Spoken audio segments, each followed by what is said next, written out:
Stop for a second and really think about what just happened, because the move silver made over the last 72 hours is not normal volatility. It is the kind of shift that quietly separates the investors who understand how this market truly functions from the ones who react emotionally and get shaken out right before the real move begins.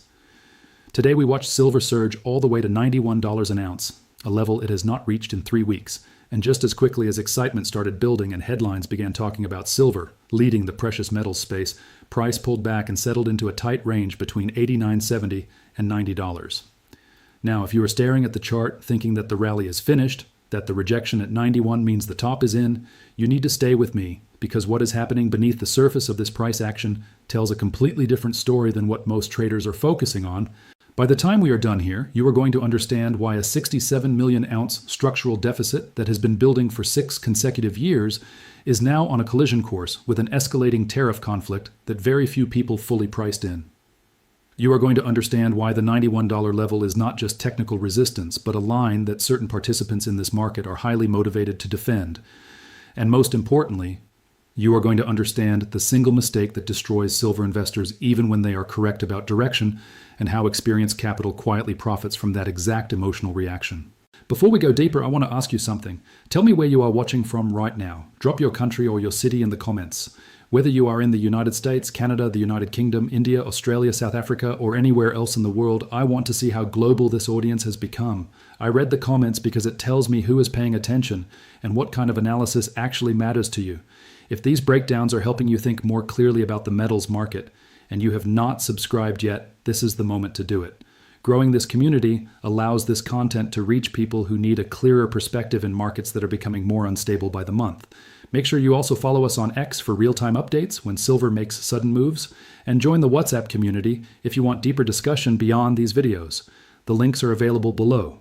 Now let us focus on what actually matters. Last week was not just another round of volatility, it was a signal.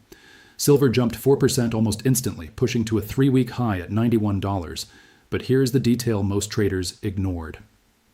While gold struggled under renewed hawkish pressure from the Federal Reserve narrative, silver did not lag behind. It led. And when silver leads gold in a precious metals advance, that is unusual behavior. That is not random noise. That is the market quietly indicating that something fundamental in the demand structure is shifting. So what changed? The first driver is what I call the tariff squeeze. If you have not been following trade policy developments closely, you need to start immediately because this issue is not temporary.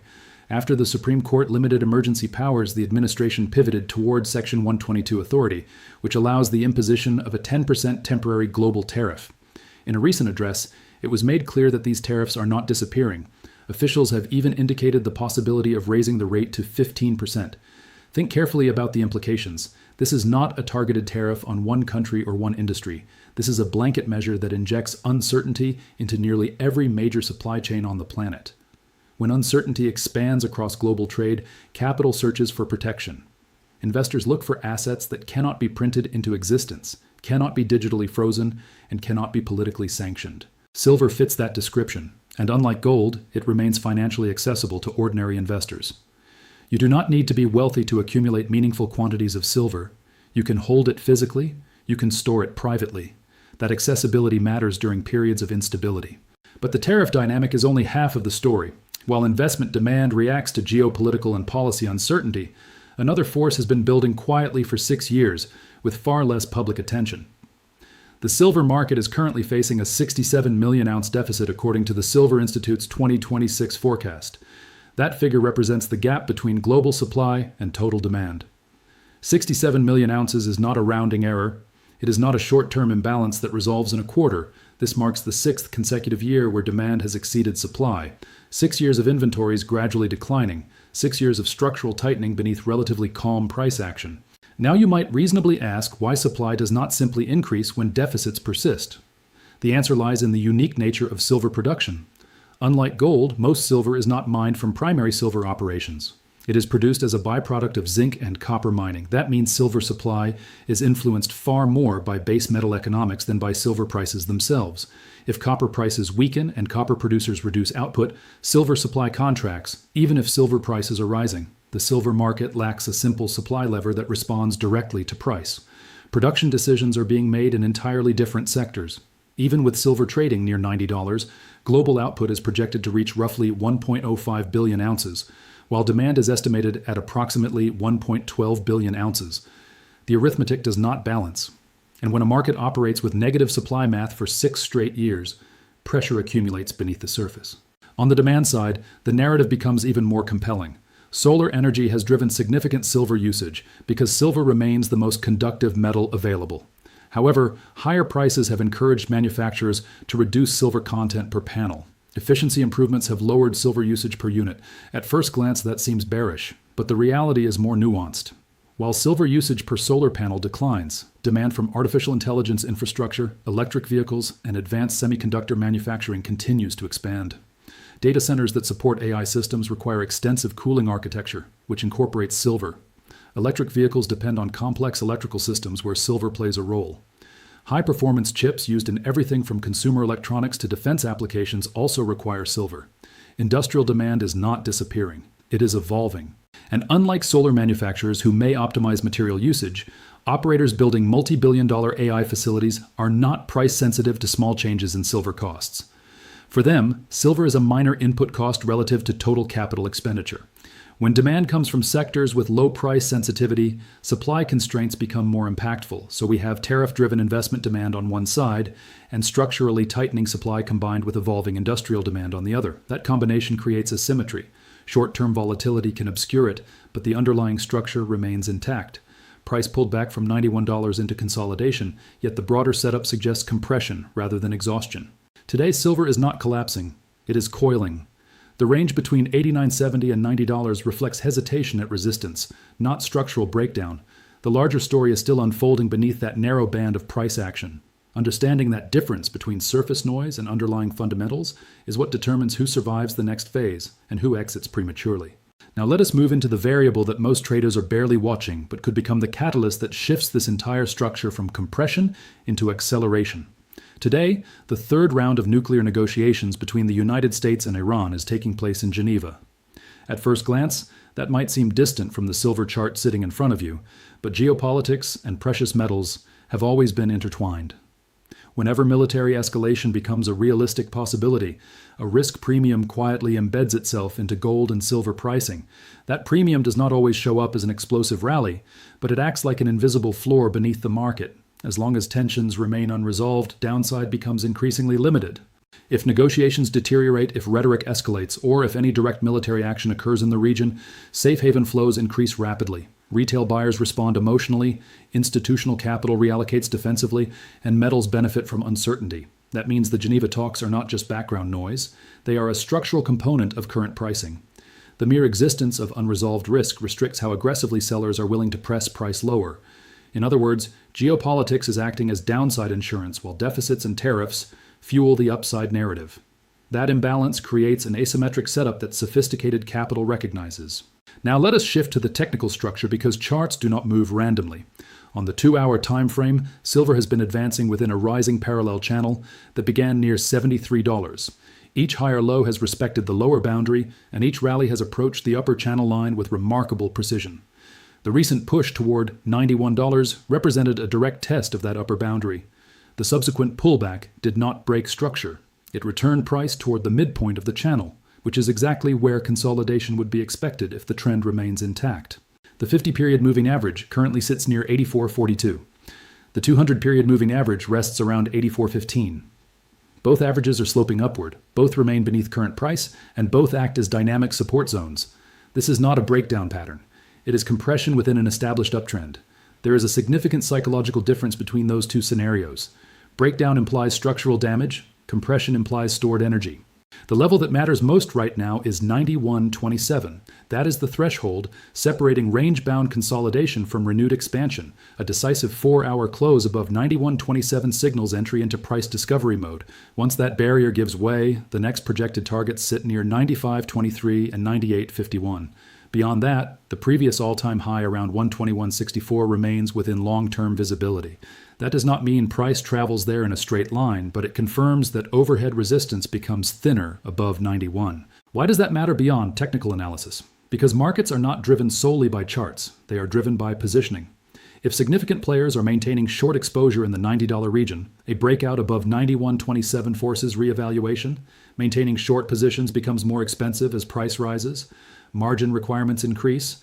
Risk managers become uncomfortable. And eventually, covering activity itself fuels the next upward leg. Short covering is not coordinated buying, it is forced buying. When shorts exit, they become buyers, and that transition can accelerate momentum rapidly. Now let us examine the downside realistically. Immediate support rests near 87.64, aligning with the channel midpoint. A move below that level would not invalidate the broader bull structure, but would suggest deeper consolidation. The institutional floor referenced in forecasts from major banking institutions sits near $81 as an average expectation. That is important context. When large banks publish average price targets significantly below current trading levels, investors should consider incentives.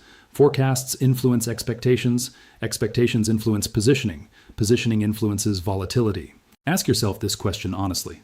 When silver drops $5 or $10 within a short period, what is your instinctive reaction? Do you interpret it as confirmation that the rally has failed? Or do you view it as discounted opportunity within a larger structural advance? Your instinct reveals whether you are positioned with excessive leverage or with patience. Overleveraged traders experience fear during pullbacks because survival depends on short-term price stability. Patient capital sees volatility as an entry mechanism. Silver is infamous for its behavior. It does not climb in orderly stairsteps. It surges vertically, retraces aggressively, chops sideways for weeks, then surges again. The structure resembles chaos to those unfamiliar with its rhythm. But this volatility is not a flaw.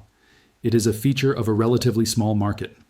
Compared to equities or bonds, silver's total market size is modest.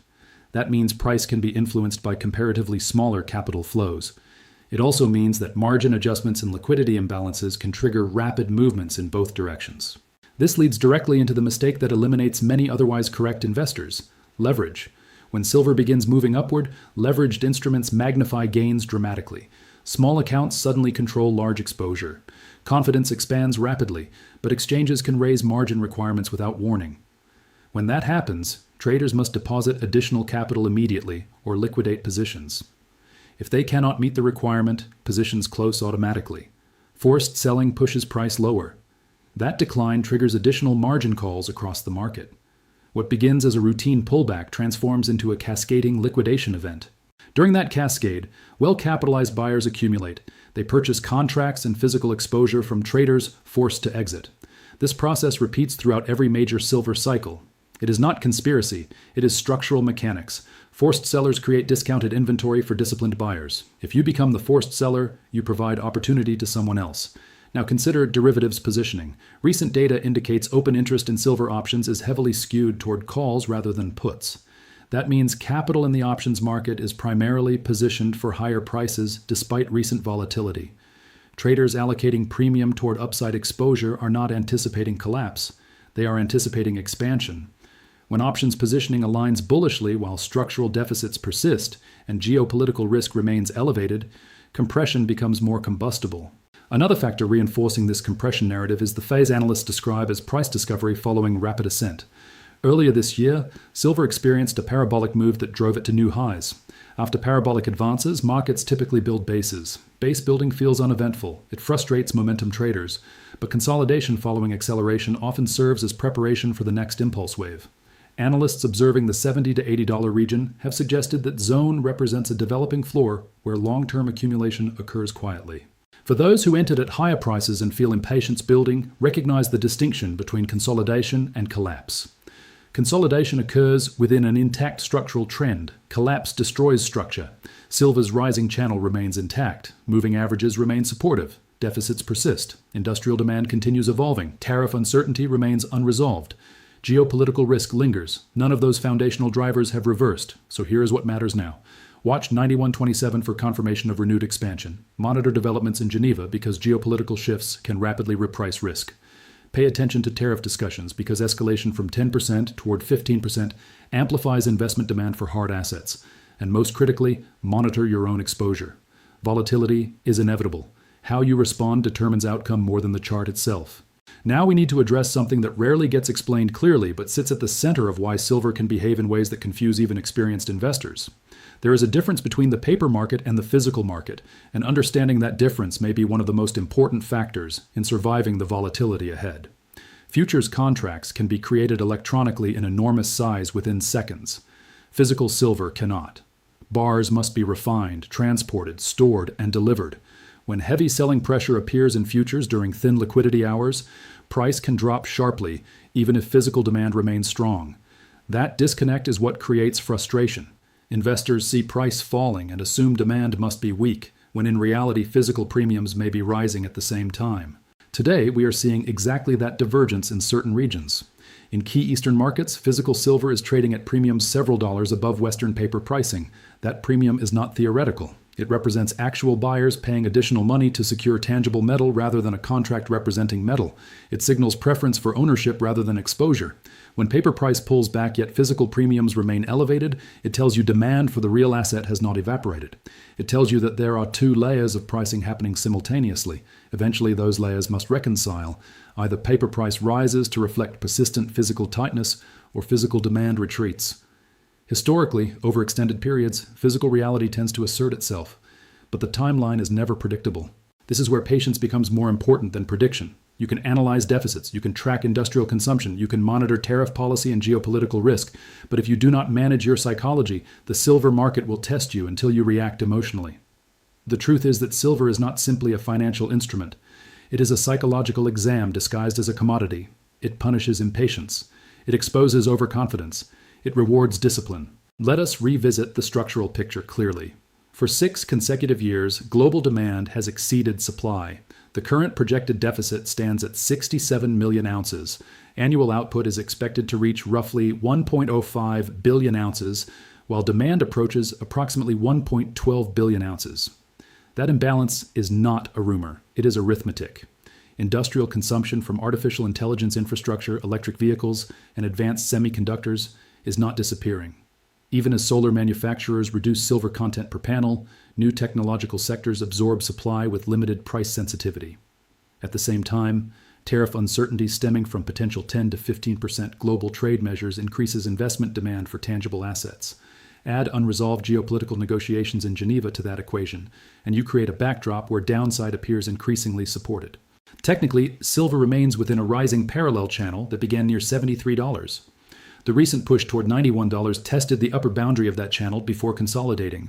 The 50-period moving average around 84.42 and the 200-period moving average near 84.15 continue sloping upward beneath current price.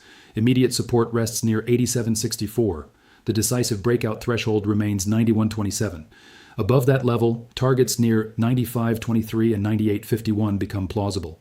The previous all-time high near 121.64 remains visible in the longer-term structure. Those numbers are not guarantees. They are reference points. Markets do not move because we want them to. They move because supply, demand, and positioning intersect at specific moments. What matters most is how you prepare for those intersections. So let me ask you something important. If silver reaches $100 this year, what is your plan? Will you liquidate your entire position? Will you hold for higher projections? Will you trim exposure and secure partial profit? Most investors wait until price is moving aggressively before asking those questions. That is a mistake. Plans should exist before volatility accelerates. When price begins moving rapidly, emotions intensify. Fear and greed distort judgment. Having a predefined strategy reduces impulsive decisions. Another element you must consider is margin exposure. If you are using leverage, understand the mechanics clearly. Exchanges can increase margin requirements. Volatility can trigger forced liquidation. Being correct about direction does not protect you from liquidity constraints. The most common scenario that eliminates traders during bull cycles is overextension. They size positions too aggressively during consolidation. When price retraces temporarily, margin calls force them out. Price then resumes higher without them. Discipline in sizing often matters more than conviction in direction. Options positioning currently leans heavily toward calls, indicating bullish expectations among derivatives traders. That does not eliminate risk, but it reinforces the narrative that market participants are preparing for upside scenarios rather than collapse. When bullish options skew aligns with structural deficit, geopolitical uncertainty, and tariff escalation potential, the compression we are witnessing begins to resemble stored energy rather than exhaustion. It is also critical to understand that consolidation can feel like stagnation even when it is constructive. Markets often move violently after periods of boredom. Sideways ranges frustrate participants until one catalyst breaks equilibrium. That catalyst could be a breakdown in negotiations, a tariff increase from 10% toward 15%, or a technical breakout above 91.27 that triggers short covering. When compression resolves, the resulting move frequently surprises in speed. But do not confuse potential with certainty. Risk management remains essential. Diversification protects against unexpected developments. Position sizing prevents emotional decision-making. Avoid checking price every few minutes. Silver's intraday fluctuations can distort perspective. Focus instead on structural drivers and predefined levels. The most powerful advantage you can cultivate in this market is emotional stability. If you believe in the structural thesis, build positions you can hold through volatility. If you are uncertain, reduce exposure until clarity returns. There is no requirement to participate with maximum size. Surviving the cycle matters more than maximizing every move. Let us summarize clearly, so there is no confusion. Silver recently surged to $91 before consolidating between $89.70 and $90. A 6-year structural deficit totaling 67 million ounces continues tightening supply relative to demand. Industrial consumption from AI infrastructure, electric vehicles, and semiconductors remains robust. Tariff uncertainty, involving potential global measures between 10 and 15%, increases investment demand. Ongoing negotiations in Geneva create geopolitical risk that supports precious metals pricing. Technically, price remains inside a rising channel, with key resistance at 91.27 and support near 87.64. Options markets show bullish skew. The primary threat to investors is not structural collapse, but emotional overreaction to volatility. Ultimately, the only variable you fully control is your response. Silver will continue behaving like silver. It will rally sharply. It will retrace aggressively. It will frustrate and then surprise. If you manage risk, avoid excessive leverage, and operate with a defined strategy, volatility becomes manageable rather than destructive. So here's your challenge. Think carefully about your target for the end of next year. Write it down somewhere private. Decide how you will respond if price accelerates quickly. Decide how you will respond if it retraces unexpectedly. Preparation creates confidence. Confidence reduces emotional error. Stay disciplined. Stay patient. Watch the 91.27 level. Monitor tariff developments. Follow geopolitical negotiations. Observe premiums in physical markets. And most importantly, observe yourself. Because in the silver market, understanding your own reactions may be more valuable than predicting the next candle.